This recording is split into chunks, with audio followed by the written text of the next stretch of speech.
اس لیے کہ آج پوری دنیا تباہی کے دہانے پر ہے. گھروں سے آگ کے دھوئیں اٹھ رہے ہیں، بستیاں جل رہی ہیں، کہیں پر دکھنے والا دھواں ہے، کہیں پر نہ دکھنے والا دھواں ہے.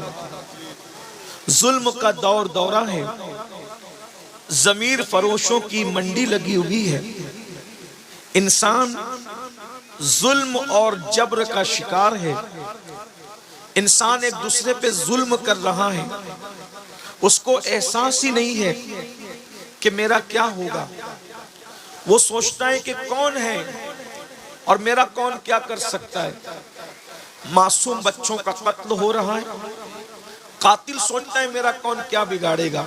میرے پاس دولت ہے، میرے پاس طاقت ہے، میرے پاس قوت ہے، میرے پاس حکومت ہے، میرے پاس اقتدار ہے.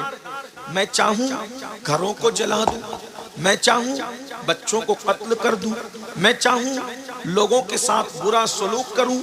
اس تناظر کے اندر جب آپ امام حسین کی زندگی کو دیکھیں گے تو امام حسین وہ ہستی ہے جس نے دنیا کو یہ تصور دیا ہے کہ ظلم کرنا بھی نہیں چاہیے اور ظلم سہنا بھی نہیں چاہیے. امام حسین نے وہ بیداری پیدا کی ہے، ظلم مت کرو.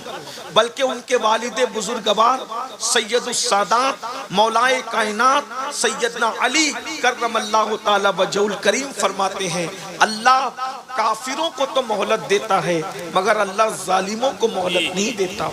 ظلم کی عمر بہت زیادہ نہیں ہوتی اور ظالم کی عمر بھی بہت زیادہ نہیں ہوتی.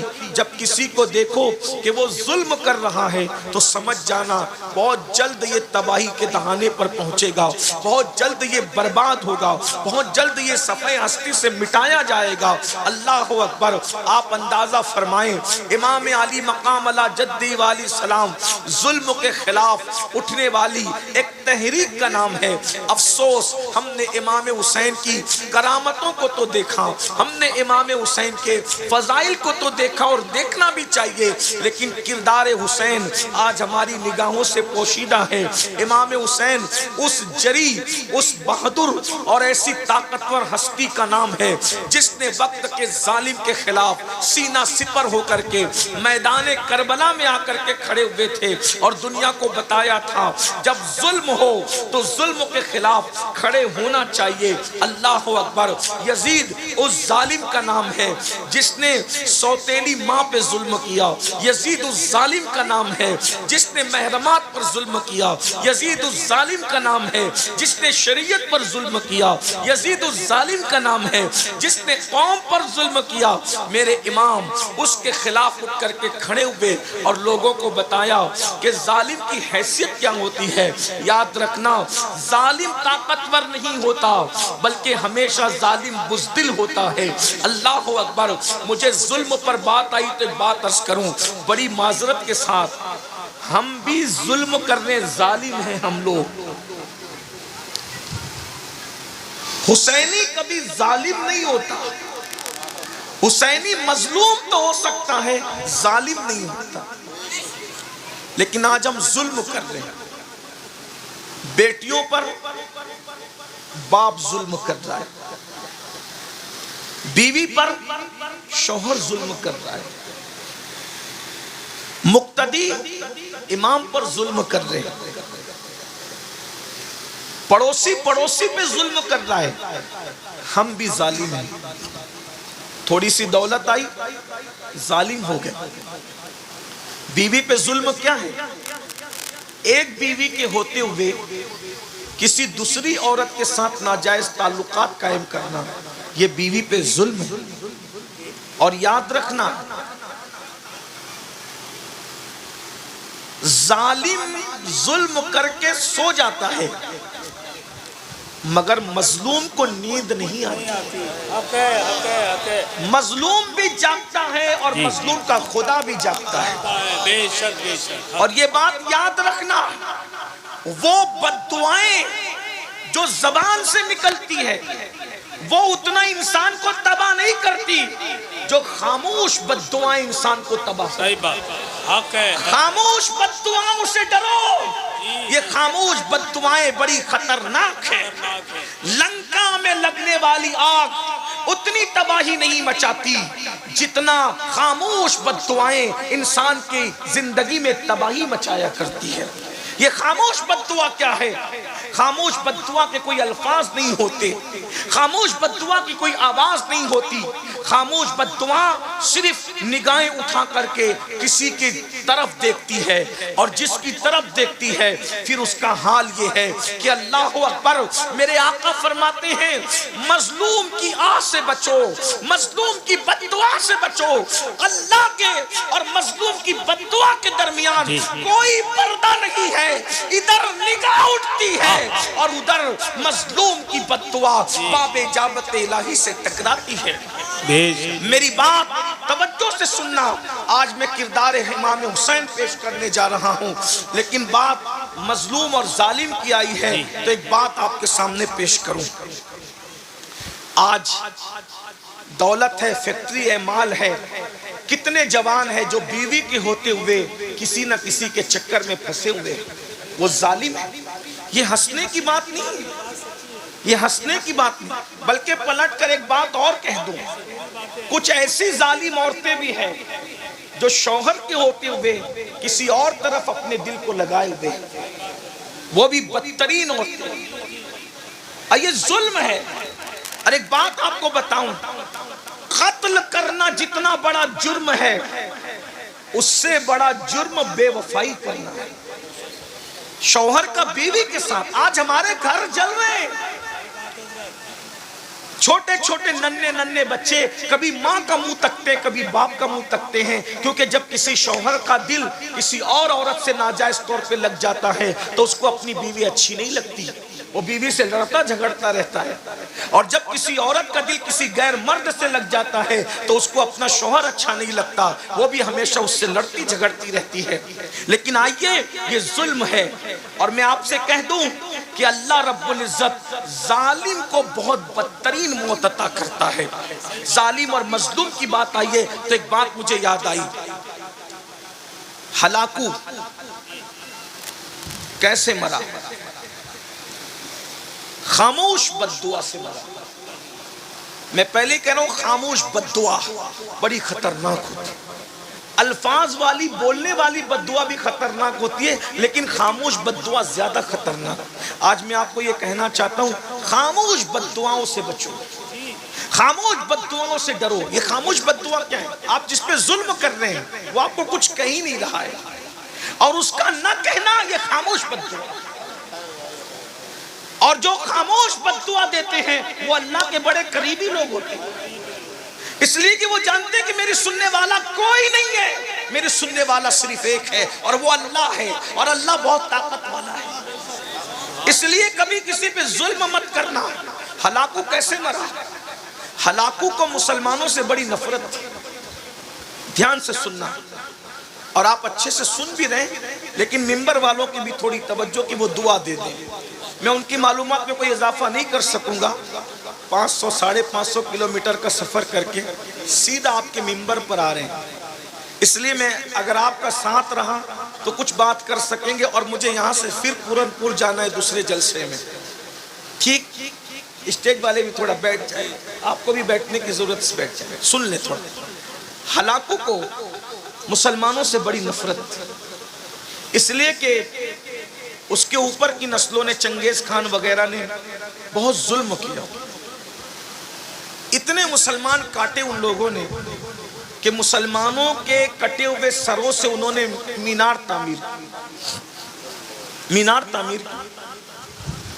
ہماری کتابیں جلا دی۔ ہلاکو چنگیز خان کی تاریخ ہے، میں کوئی نفرت کی بات نہیں کر رہا ہوں، میں تاریخ بیان کر رہا ہوں، آپ اس کو سنیں تو آپ کو سمجھ میں آئے گا۔ ہلاکو اور چنگیز خان کی ظلم کی تاریخ، اگر آپ ہسٹری کے طالب علم ہیں، آپ نے اگر ہسٹری پڑھی ہے تو آپ کو پتا ہوگا کہ مسلمانوں کے سروں پر ان لوگوں نے مینار تعمیر کیے تھے، اتنی گردنیں کاٹی تھی کہ کئی دن تک دریائے دجلہ کے اندر صرف دھڑ بہتے رہے اور خون بہتا رہا۔ اتنا قتل عام ہوا بغداد کی سرزمین پر مسلمانوں کا کہ کئی دن تک دریائے دجلہ میں جو دھڑ اور خون بہ رہے تھے تو دجلہ کا پانی سرخ ہو گیا تھا. ڈاب کا تالاب کا پانی سرخ ہونا سمجھ میں آتا ہے، لیکن بہتا ہوا پانی کتنا خون اس میں آیا ہوگا کہ بہتا ہوا پانی خون میں تبدیل ہو گیا، سرخ ہو گیا. لیکن ہلاکو کی موت بیان کرنے سے پہلے میرے ذہن میں ایک بات پھر آ رہی ہے کہ آخر اللہ ہلاکو اور چنگیز خان جیسے ظالم مسلمانوں پر کب مسلط کرتا ہے اور کیوں مسلط کرتا ہے. یہ بات یاد رکھنا، مسلمانوں پر اللہ ظالم کبھی مسلط نہیں کرتا کیونکہ وہ اپنے بندوں سے 70 ماہوں سے زیادہ پیار کرتا ہے. جب مسلمان بگڑتے ہیں، جب مسلمان آوارہ گردی کرتے ہیں، جب مسلمان پاپ کرتے ہیں، جب مسلمان اللہ کی نافرمانی کرتے ہیں، جب مسلمان مسجدوں کو ویران کرتے ہیں. سرکار غوث پاک نے جب پردہ فرمایا، غوث پاک کے پردہ فرمانے کے بعد مسلمان بگڑے. بغداد کے مسلمان خاص طور پہ بگڑے. بہت دولت دی اللہ نے، بہت مال دیا اللہ نے، بہت قوت دی اللہ نے، بڑی حکومت دی اللہ نے. تو مسلمان کیسے بگڑے؟ اللہ کو چھوڑا، اس کے رسول کو چھوڑا، قرآن کو چھوڑا، دین کو چھوڑا.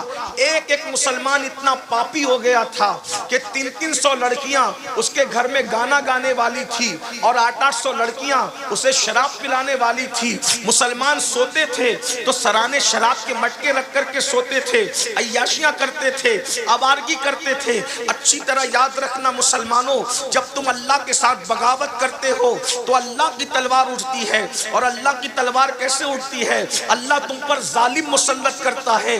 نام ان کا ہلاکو ہو، چنگیز ہو، لیکن کردار سب کا ایک ہی ہوتا ہے. نام بدلتے رہیں گے لیکن کردار وہی رہے گا.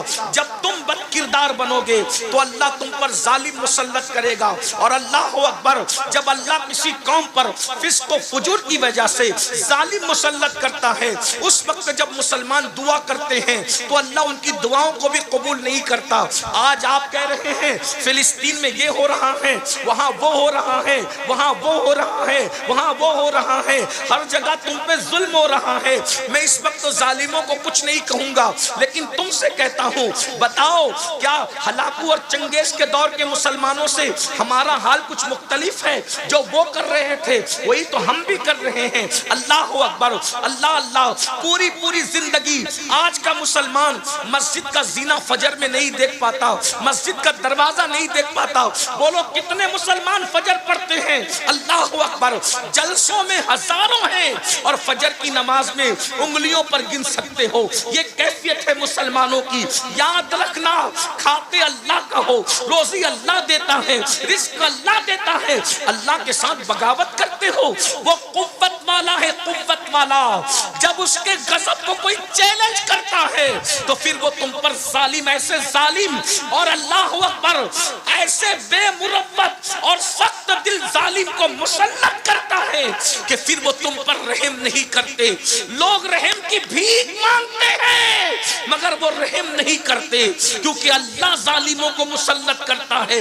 اللہ اکبر. مجھے بتاؤ، نماز پر ظلم کرنے والوں تم پر ظلم نہیں ہوگا، قرآن پر ظلم کرنے والوں تم پر ظلم نہیں ہوگا، دین پر ظلم کرنے والوں تم پر ظلم نہیں ہوگا. اللہ اکبر. امام حسین سے محبت کی بات کرتے ہو. مولا حسین نے کربلا میں دین کے لیے پورا گھرانہ لٹایا. کیا کہتے ہیں گھرانے کو؟ ارے گھرانہ کسے کہتے ہیں؟ جوان بیٹا لٹایا دین کے لیے، 6 مہینے کا معصوم لٹایا دین کے لیے. ان کی بیٹیاں، بہویں، بیوی، اللہ اکبر، بہنیں، ان کے دوپٹے لوٹے گئے صرف اس لیے کہ ان کے دوپٹے لوٹیں گے تمہارا دین بچ جائے گا، ہمارا دین بچ جائے گا. ہم نے کوئی پرواہ کی؟ ہم نے تو خون حسین کو شربت اور کھچڑے پہ تولنے کی کوشش کی. یاد رکھنا، اگر ایک چھوٹا سا گھروندہ کوئی بچہ بنائے اور اس کا باپ اس گھروندے کو توڑ دے تو بچہ بھی اپنے باپ سے ناراض ہو جاتا ہے. میرا بنایا ہوا گھروندہ کیوں توڑا؟ کیونکہ میں نے بہت محنت سے مٹی لائی تھی. بچے کے بنائے ہوئے گھروندے کو باپ لات مار کے توڑ دے تو بچہ بھی باپ سے ناراض ہوتا ہے کہ آپ نے میری محنت کو توڑ دیا. بتاؤ سنیو، جب تم امام حسین کے نام کے نعرے لگا کر مسجد کو ویران کرتے ہوں گے تو امام حسین کی محنتوں پر سوالیہ نشان کھڑا ہوتا ہوگا، تو کربلا میں امام حسین کتنا بے چین ہوتے ہوں گے. نہیں لگتا آپ کو؟ آپ کے بچوں کی محنت کو آپ گھروندے کی شکل میں توڑ دو تو بچہ تڑپتا ہے. امام حسین کے لاڈلے کی شہادت کو جب تم بھولتے ہوں گے، داڑیاں منڈا کر گٹروں میں پھینکواتے ہوں گے، تو اس وقت امام حسین کے دل پہ کیا گزرتی ہوگی. 18 سال کا کڑیل بیٹا میں نے اسی لیے قربان کیا تھا. اور جو امام حسین کو تڑپائے گا کربلا کی زمین پر، تو کیا وہ نہیں تڑپیں گے دنیا میں؟ آج کیوں تڑپ رہے ہو؟ ہماری دعائیں بھی قبول ہو پا رہی ہے؟ سب دعا کر رہے ہیں، سلیم میاں سے لے کے امین القادری تک، قطب ابدال سب دعا کر رہے ہیں فلسطین پہ مدد نازل کر. مدد آ رہی ہے؟ مدد بتاؤ کہیں آ رہی ہے مدد؟ کیوں؟ تم نبی اور آل نبی کو مزار میں تڑپاؤ اپنے کردار سے، اور پھر سوچتے ہو کہ تمہاری زندگیوں میں بہاریں آ جائے. ممکن نہیں ہے. جب کوئی لڑکا کسی لڑکی کے کندھے پہ ہاتھ رکھ کر کے اس کو پارک میں لے جاتا ہوگا بدنیتی کے ساتھ، تو امام حسین کے دل پہ کیا گزرتے؟ ہم کسی مردہ حسین کو نہیں مانتے، ہم زندہ حسین کو مانتے. وہ اور لوگ ہوں گے جن کا کوئی حسین مر گیا، ہم سنیوں کا حسین جو ابن علی ہے وہ ایسا زندہ ہے کہ ہم یہ محفل کر رہے ہیں اس تصور کے ساتھ کہ امین اور سلیم کرسی پر بعد میں آ کے بیٹھے ہیں. جس کی محفل ہے وہ حسین پہلے سے آیا. سبحان اللہ سبحان اللہ. نعرہ تکبیر، نعرہ رسالت، مسلک اعلیٰ حضرت سید امین القادری صاحب قبلہ. اور واللہ یہ میں کوئی لفاظی نہیں کر رہا ہوں، لے آؤ کسی آنکھ والے کو جس کو خدا نے دل کی آنکھ دی ہے، حسین کی جلوہ گری نہ ہو تو غلام ہے.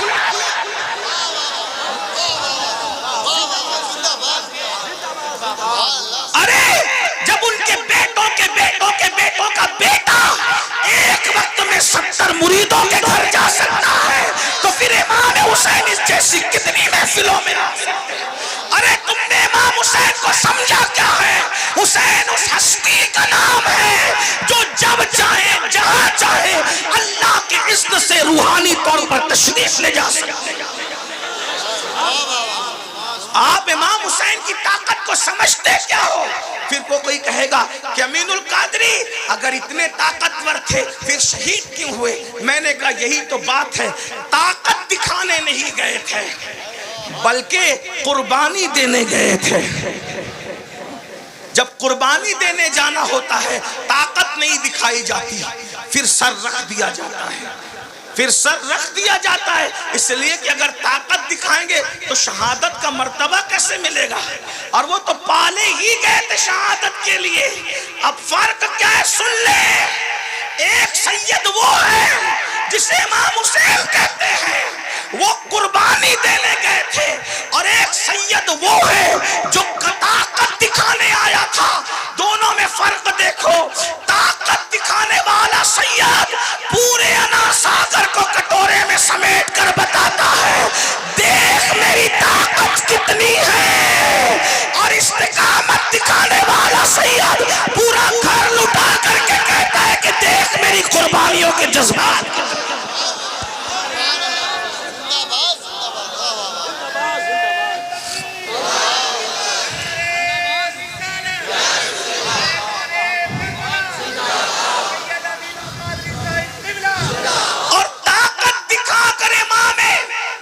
معین الدین غریب نواز نے ہمیں بتایا کہ جب بیٹے کی طاقت کا یہ عالم ہے تو میرے دادا کو تانا مت دینا کہ فرات نہیں لا سکے. ارے جب غلاموں کا غلاموں کا غلاموں کا غلام بیٹوں کے بیٹوں کا بیٹوں کا بیٹا جب کھاگر کو کھاگر میں ساگر سمیٹ لیتا ہے تو وہ تو میرا دادا کا دادا وہ بھی فرات سمیٹ سکتا تھا، مگر طاقت دکھانے کی اجازت نہیں تھی بلکہ وہاں تو استقامت دکھانے کا حکم. اس لیے کوئی تانا نہ دیا کرے، بلکہ امام حسین کا کام بھی نہیں تھا، وہ تو مولا علی اصغر بھی اگر چاہتے نا، وہ تو مولا علی اصغر بھی اگر چاہتے نا، مولا علی اصغر کربلا میں مٹھیاں کھولتے تھے بند کرتے تھے، کھولتے تھے بند کرتے تھے، کوئی نہیں سمجھ سکا یہ مٹھیاں کھلتی بند کیوں ہوتی ہے، کوئی نہیں سمجھ سکا، امام حسین سمجھے، کیونکہ بیٹے کو باپ کے سوا کوئی نہیں سمجھ سکتا، اور بیٹا باپ سے زیادہ کسی کو نہیں سمجھتا ہے نا۔ تم لوگ موبائل ہاتھ میں رکھتے ہو تو تمہارے بچوں کو بھی موبائل چاہیے، 6 مہینے کا بچہ بھی تمہارا موبائل مانگتا ہے، بولو مانگتا ہے کیونکہ باپ کے ہاتھ میں موبائل دیکھتا ہے تو وہ بھی موبائل مانگتا ہے، باپ کو گیم کھیلتے دیکھتا ہے تو وہ بھی نہیں آتا پھر بھی کوشش کرتا ہے کہ گیم کھیلوں، کیوں؟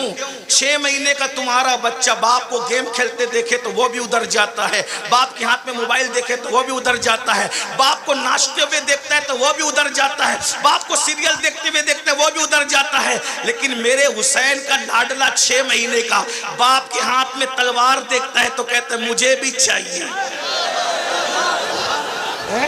مجھے بھی چاہیے، جو باپ کے ہاتھ میں دیکھا وہ بچہ مانگتا ہے، بس فرق اتنا ہے تمہارے بچے گیم کے لیے موبائل مانگ رہے ہیں، ان کا بیٹا دین کے لیے تلوار مانگ رہا ہے۔ میں تو یہی کہتا ہوں، لوگ کہتے ہیں ہمیں علی سمجھ میں نہیں آتا، میں نے کہا سمجھنے کی کوشش بھی مت کرنا، جب 6 مہینے کا علی سمجھ میں نہیں آتا تو 63 سال کا علی تیرے سمجھ میں کیسے آتا؟ امام حسین نے تینوں بیٹوں کا نام علی اسی لیے رکھا تھا، جب یزید کے دربار میں قافلہ پہنچا تو امام زین العابدین سے پوچھا تیرا نام کیا ہے؟ کہا علی، کہا میں نے سنا کہ علی تو کٹ گیا، کہا اس کا نام بھی علی تھا، تو کہا کہ میں نے سنا وہ 6 مہینے کا علی وہ بھی کٹ گیا، کہا اس کا نام بھی علی تھا، تو یزید نے غصے میں آ کے کہا اور تیرے باپ کو علی کے سوا کوئی نام نہ ملا، تو امام زین العابدین نے کہا شکر کر وہ تو 3 ہی پیدا ہوئے، اگر ہزاروں بھی پیدا ہوئے تو میرا بابا سب کا نام علی ہے۔ نعرہ تکبیر، نعرہ رسالت، فیضان شہید اعظم، مسلک اعلی حضرت، نعرہ حیدری، واہ واہ واہ واہ، تینوں کا نام علی رکھا، کیا بات ہے، توجہ ہے، نہیں ہے تو کوئی بات نہیں، لیکن اگر ہے تو پھر توجہ، تینوں کا نام علی رکھا، کیوں علی رکھا؟ کیونکہ انسان کی زندگی کے 3 دور ہوتے ہیں،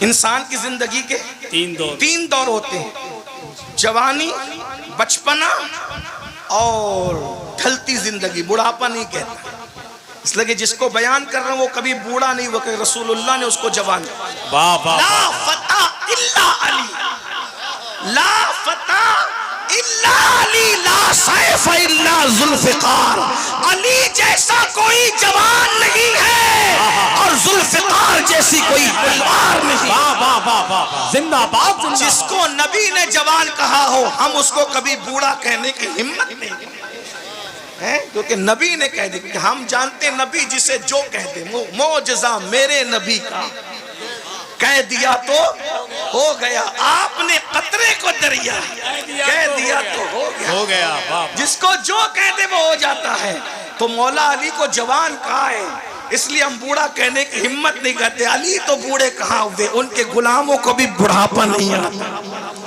ہاں، بلکہ علی والوں کو شباب 40 سال کے بعد آتا ہے، ہاں کوئی علی والا ہو کر دیکھے، اسی لیے ہم کہتے ہیں کہ الحمدللہ ہم سنی مولائی ہیں اور ہم ہی مولائی ہیں، اس پر سبحان اللہ بنتی ہے، جملہ بڑا کہا ہے میں نے، ہاں نہیں سمجھے آپ، ہم سنی مولائی ہیں اور ہم ہی مولائی ہیں، اس لیے کہ مولائی وہی ہوتا ہے جس کا کوئی مولا ہوتا ہے، اور علی ہمارے مولا ہیں، اس لیے ہم مولائی ہیں، لیکن الحمدللہ ہم وہ مولائی ہیں جو علی کو بھی مانتے ہیں اور علی کی بھی مانتے ہیں، علی کو مانتے ہیں تو علی نے جن کے پیچھے نماز پڑھی ہے اس صدیق کو بھی مانتے ہیں، اس فاروق کو بھی مانتے ہیں، اس عثمان کو بھی مانتے ہیں، علی کو بھی مانتے ہیں اور نبی کے ہر صحابی کو مانتے ہیں۔ نعرہ تکبیر، نعرہ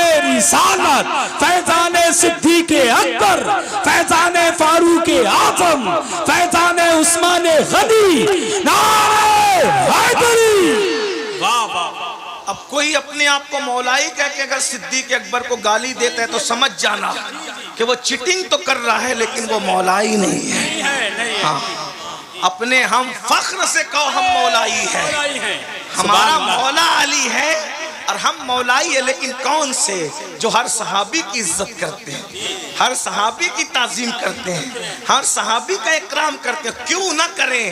کیونکہ ہمارے مولا نے ہمیں تعلیم ہی یہ دی ہے. ہمارے مولا کی تعلیم یہی ہے. تو بات دور نکل رہی ہے. عرض کیا کر رہا تھا؟ 3 دور ہوتے اور مولا حسین کے 3 بیٹے، علی اکبر، علی اوسط، علی اصغر. ٹھیک. اب لوگ کہیں گے کہ حسین علی تو دنیا سے چلے گئے، ہم نے علی کو دیکھا نہیں. تو میرے مولا نے، مولا حسین نے 3 شہزادے کربلا میں لائے اور لا کر کے بتایا یہ میرا علی اصغر ہے. یعنی اگر علی کا بچپنا دیکھنا ہے تو میرے علی اصغر کو دیکھ کر اندازہ کر لو.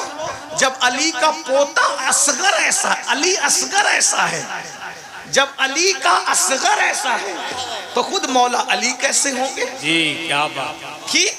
پھر کہا ہم نے خیبر نہیں دیکھا، علی کی شجاعت نہیں دیکھی، تو میدان میں علی اکبر کو بھیجا اور کہا جاؤ شجاعت دکھاؤ اپنی اور بتا دو جب علی کے پوتے کی شجاعت ایسی ہے تو جو اصلی علی ہے اس کی شجاعت. واہ واہ واہ واہ واہ، زندہ باد زندہ باد، سبحان اللہ سبحان اللہ. کہا ہم نے علی کا صبر نہیں دیکھا. تو زین العابدین کو زندان بھجوایا، ہتھکڑیاں لگوائی، پیروں میں بیڑیاں ڈلوائی. کہا شجاعت علی دیکھنا ہے تو علی اکبر کو دیکھ، علی کا بچپن دیکھنا ہے علی اصغر کو دیکھ، اور علی کا صبر دیکھنا ہے تو علی اوسط صاحب سجاد کو دیکھ. واہ واہ واہ واہ، سبحان اللہ. مجھے اندازہ ہو جائے گا. بات دور نکل گئی. کیا عرض کر رہا تھا؟ اللہ اکبر. جس وقت قوم عیاش اور آوارہ ہو جاتی ہے تب اللہ ان پر ظالم مسلط کرتا ہے. آج ہم آوارہ ہیں، معاف کیجئے گا میں اور آپ سب. میں اپنے آپ کو الگ کر کے تقریر نہیں کرتا کیونکہ میں یہ سمجھتا ہوں کہ آپ سے زیادہ گنہگار میں ہوں. کوئی تقوی پرہیزگاری کی بات نہیں کرتے، لیکن بات سن لیں، بہت اچھے سے سن رہے ہو، توجہ کر. آج آوارہ ہیں، گانے سن رہے ہیں، فلمیں دیکھ رہے ہیں، عورتوں پہ پاپ کی نظریں ڈالی جا رہی ہے، سود کے دھندے کر رہے ہو، حرام کاروبار کر رہے ہو، حرام کھا رہے ہو، حرام پی رہے ہو، حرام دیکھ رہے ہو، ہاتھ حرام، پیر حرام میں مبتلا، آنکھیں حرام میں مبتلا، دماغ حرام میں مبتلا، حرام حرام حرام. اب بتاؤ اس سے امام حسین کتنے تڑپتے ہوں گے، بے چین ہوتے ہوں گے. ان کی قربانیوں کے سوالیہ نشان آپ نے. جس دن مسلمان کربلا والوں کا وفادار ہوگا، کسی ماں نے کسی کو دودھ نہیں پلایا کہ تم پہ ظلم کر سکے. جی حق ہے. جب ہلاکو اور چنگیز خان کو اللہ نے مسلط کیا، اللہ نے مسلط کیا. کن پر؟ 300 لڑکیاں گانا گانے کے لیے رکھتے تھے، 800 لڑکیاں شراب پلا. آج کتنے مسلمان ہیں جو شراب نہیں پی رہے ہیں؟ ایم ڈی، ہیروئن، ڈرگ، بھنگ، شراب. اور جو بڑے شریف مسلمان ہیں وہ کھانسیوں کی دوائیں، کورکس وغیرہ، میڈیکل سے لے کر کے 3-4 بوتلیں پی کے نشہ کرتا ہے. کوئی کچھ سون کر کرتا ہے، کوئی پی کے کرتا ہے. نشہ کسی سے بھی کرو، نشہ نشہ ہے. بہت پرہیزگار اپنے آپ کو لوگوں کے درمیان ثابت کر کے نجات نہیں پا سکتے. اللہ سب کو جانتا ہے. بے شک. بلکہ آج کل تو حقہ، نوجوانوں میں جو حقہ چلا ہے، نوجوانوں کے حقے کی بات کریں، فلیور والا حقہ، اس حقے کو بہانہ بنا کر اس میں نشے کی چیزیں ڈال کر کے نوجوان لڑکے نشہ کر رہے ہیں. یہ بزرگوں کا جو حقہ ہے میں اس پہ کوئی بات نہیں کر رہا ہوں، نوجوان چھوکروں کی بات کر رہا ہوں. حقے میں نشے کی چیزیں ڈال کے نشہ کرتے ہیں اور یہ نشہ تمہیں برباد کر رہا ہے. لڑکیاں تک حقہ پی رہی ہیں. حیرت کی بات ہے. ایک دور وہ تھا کہ مسلمانوں کی بیٹیاں چائے پینے کے لیے ڈرتی تھی. حالانکہ چائے کوئی حرام نہیں ہے، ہماری بیٹیاں چائے پینے میں شرماتی تھی. ہماری بیٹیاں کسی کے سامنے کھانا کھانے میں شرماتی تھی.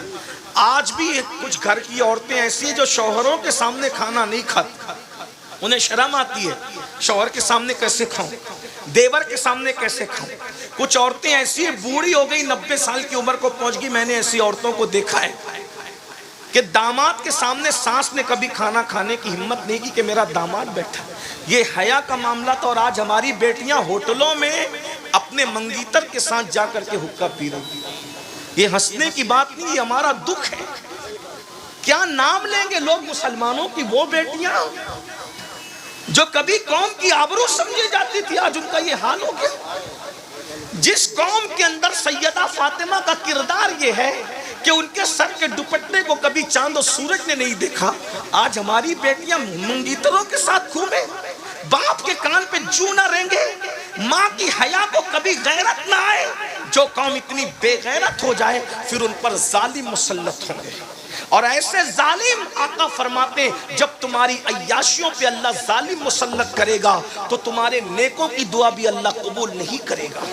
تم دعائیں کرو گے بھی تمہاری دعائیں سنی نہیں جائے گی، کیونکہ ظالموں کو اللہ نے تم پہ مسلط کیا ہے.